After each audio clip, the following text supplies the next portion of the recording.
हमने देखा कि तक्षक नाग ने छल से राजा परीक्षित को डस लिया, जिससे उनकी मृत्यु हो गई। राजा परीक्षित ने अपने कर्मों का फल भोगा, लेकिन अब उनके पुत्र के प्रतिशोध की बारी थी।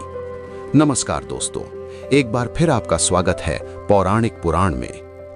राजा परीक्षित की मृत्यु के बाद उनके पुत्र जन्मेजय हस्तिनापुर के सिंहासन पर बैठे।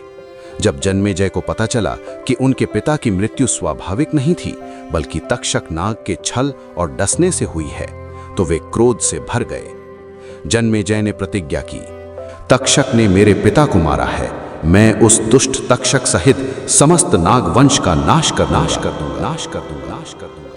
अपने पिता का बदला लेने के लिए जन्मेजय ने एक महाविनाशकारी यज्ञ का आयोजन किया, जिसे सर्प सत्र या सर्पमेध यज्ञ कहा जाता है। यह यज्ञ इतना शक्तिशाली था कि इसके मंत्रों के प्रभाव से दुनिया भर के सांप, छोटे बड़े विषैले निर्विष, स्वयं खिंचे जले आते और यज्ञ की धधकती अग्नि में गिरकर भस्म हो जाते। नागों का हाहाकार मच गया। तक्षक नाग, जो मुख्य अपराधी था, वो भयभीत होकर देवराज इंद्र की शरण में गया। इंद्र ने उसे अपनी सुरक्षा दी और अपने सिंहासन के पाए से लिपटा लिया।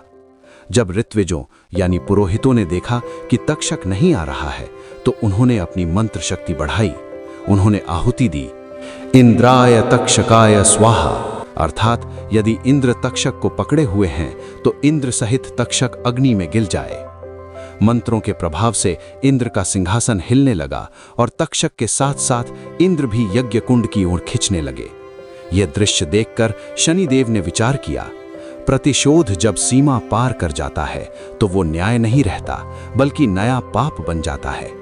जन्मेजय एक अपराधी को मारने के लिए पूरी प्रजाति और देवताओं को संकट में डाल रहा है। यज्ञ की अग्नि धधक रही है और इंद्र भी उसमें गिरने वाले हैं। अब इस विनाश को रोकने के लिए कौन आगे आएगा? नागों की बहन जरत्कारु का पुत्र आस्तिक मुनि इस यज्ञ को कैसे रुकवाएंगे? और क्या तक्षक को उसके कर्मों का दंड मिलेगा? अपनी राय हमें नीचे कमेंट्स में जरूर बताएं। अगर आपको ये कहानी पसंद आ रही है तो वीडियो को लाइक करें, अपने दोस्तों के साथ शेयर करें और पौराणिक पुराण चैनल को सब्सक्राइब करना ना भूलें। मिलते हैं कहानी के अगले भाग में, तब तक के लिए नमस्कार।